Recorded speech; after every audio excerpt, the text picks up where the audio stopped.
또 이재명 대표 오늘 선거법 재판이 있었던 모양이더라고요. 네. 네.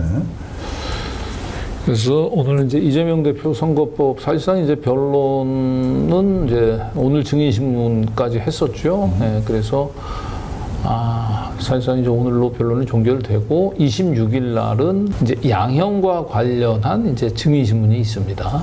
네. 이재명 대표 쪽에서는 그 정준희 예, 이제 미디어 그 비평 전문으로 하시는 이제 중앙대 교수가 있죠. 이 정준희 교수를 증인으로 불러서 심리를 하고 그러면 26일 날 심리가 종결되니까 보통은 이때 결심을 하는 거고 결심 후에 한 달 후에 선고가 되니까 한 3월 말쯤에 선고가 이루어지지 않겠냐라고 지금 보도가 나오고 있네요. 그렇죠. 근데 이게 항소심이 3월 말에 나온다고 해도 네. 사실 또 대법원까지 가야 되잖아요. 네, 네. 뭐 어느 쪽으로 나오든 간에. 네. 그러면 대선 전에 대법원에서 판결 나올 가능성은 거의 뭐 0%입니다. 네. 그리고 사실 오늘 뭐 이제 재판 진행도 사실 이재명 대표한테 크게 불리하지 않았어요. 예. 이미 이제 첫 번째, 두 번째 앞선 준비 기일에서도 재판부가 굉장히 중요한 법리적 문제점, 검찰 공소 제기의 문제점들을 이제 지적을 했고요. 예. 그래서 공소장 변경까지 요구를 했죠. 네. 그래서 오늘은 결국은 검찰이 공소장을 법원에 요구에 따라 공소장을 변경을 했습니다. 예. 근데 이걸 그 공소장을 변경하면서 연예인 열애설을 들고 나와서 예를 들었어요. 네. 뭐 어떤 연예인이 다른 연예인을 뭐 아냐 모르냐 가지고 그게 열애설이냐 아니냐를 판단하는 기준으로 삼겠다 그랬는데 결국은 이제 그 검찰이 이제 허위 사실이라고 얘기하는 거는 이제 이재명 대표가 이 김문기 성남도시개발공사의 이제 그 김문기 본부장을 그 성남시장 시절에는 몰랐다. 김문기하고 골프를 치지 않았다. 해외 여행 때. 그리고 김문수를 알게 됐던 것은 이제 대장동 사건이 터지고 난 뒤에 보고를 받으면서 알게 됐다. 요 세 가지를 이제 허위 사실이라고 검찰이 공소 제기를 한 건데 그 각각의 그 허위 사실에 해당되는 그 방송 중에 발언들이 정확하게 없어요. 그러니까 도대체 당신들이 이 세 가지를 허위 사실이라고 얘기했는데 이 허위 사실에 해당되는 발언을 이재명 대표가 실제로 하지는 않았지 않았냐. 그러니까 방송 중에 어떤 발언이 허위 사실인지를 특정해달라라고 얘기를 했고 그래서 오늘 이제 검찰이 드디어 이제 방송 4개의 방송에 출연하면서 이 대표가 했던 얘기 중에 허위 사실이라고 볼 만한 발언들을 쭉 다 추린 겁니다. 네. 그리고 그 발언들을 아까 제가 얘기했던 세 가지 유형별로 요 발언은 A 유형, 요 발언은 B 유형, 요 발언은 C 유형 이런 식으로 이제 분류를 한 거예요. 그러면서 이제 검찰이 가장 문제가 됐던 해외 여행 중에 골프를 치지 않았다. 이재명 대표가 그렇게 얘기한 적은 없거든요. 발언 그 자체로. 사진이 조작됐다. 네, 그러니까 여러 발언 취지를 봤을 때 이 발언은 골프를 치지 않았다. 이 발언은 김문기를 몰랐다. 라는 걸로 해석이 된다. 이 발언의 취지는 이렇게 연결을 시킨 거예요. 네. 그래서 재판부가 과연 그런 검찰의 주장을 받아줄 수 있을지. 우리 대법원은 선거법의 허위 사실을 판단함에 있어서 후보자 본인이 발언한 거 외에 그 발언을 가지고 추론을 한 것을 그걸 가지고 허위 사실을 판단해서는 안 된다. 네.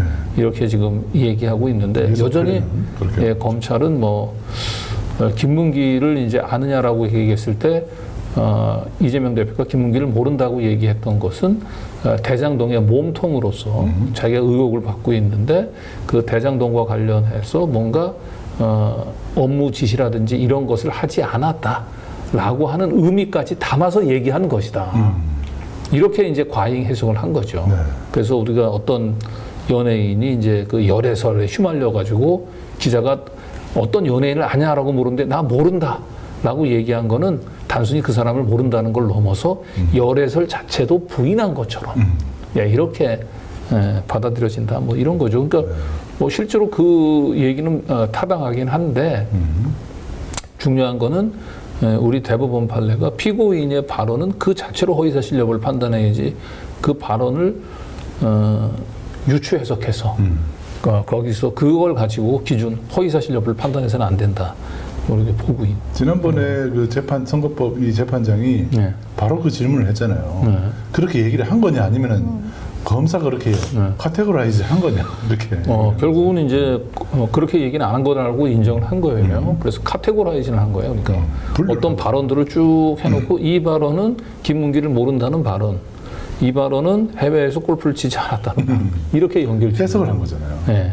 그러면 안 된다는 거예요. 네. 네, 대법원 판례는 그러면 안 된다는 겁니다. 그렇습니다. 그래서 지금 이 부분에 대해서는 사실상의 오늘 이제 연예인 얘기를 하는 순간 검찰은 사실 이 승부를 보기 어려운 상황으로 가고 있다. 네, 근데 한 가지 조금 이제 아쉬운 것은 이재명 대표가 오늘 이제 백현동 그 용도 변경 그 국토부의 위합을 증명하기 위해서 증인 신청을 했는데 이 증인을 잘못 골랐어요. 이 증인이 이제 그 식품연구원의 이제 이 추진 단장, 이전 추진 단장 이모 씨라고 이제 보니까 언론에 언급이 되어 있던데 이모 씨가 나와서 자기가 이 용도 변경하는 과정에서 성남시에다가 용도 변경해달라고 요청도 하고 그랬지만은 이 과정에서 뭐 국토부로부터 무슨 직무유기라든지 뭐 이런 얘기들이 나오거나 그런 압박을 받은 적이 없다. 그래서 이재명 대표의 기대와 다른 증언을 했습니다. 그래가지고 제가 이제 허재현 기자가 우리가 지난번에 방송을 했지 않습니까? 네. 허재현 기자는 그 식품연구원의 이전 추진단장으로 되는 단장급 직원이었잖아요. 그분하고 직접 통화를 해서 그분 입장에서는 어마어마한 압박을 받았고 그 압박은 거의 협박으로 자기가 느꼈다고 얘기했지 않습니까?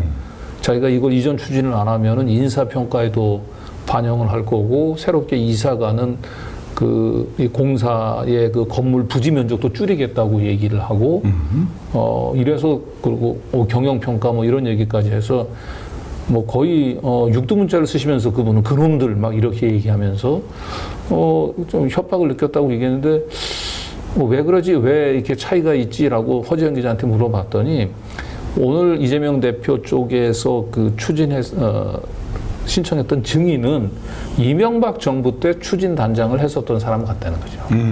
그리고 허재현 기자는 이제 박근혜 정부 때 추진 단장을 했었던. 박근혜 정부 때 사람 불러야지. 박근혜 정부 때 사람을 불렀어야 했는데 왜 그 예전에 이명박 정부 때 추진 단장을 불렀는지.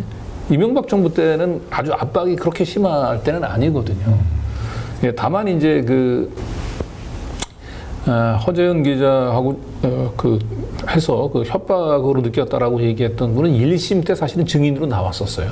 1심 때 증인으로 나와가지고 본인이 이제 협박 얘기를 했다가 검찰이 눈치를 주니까 뭐 이게 뭐 협박까지는 아니고라고 얘기하면서 조금 협박 발언을 철회를 했거든요.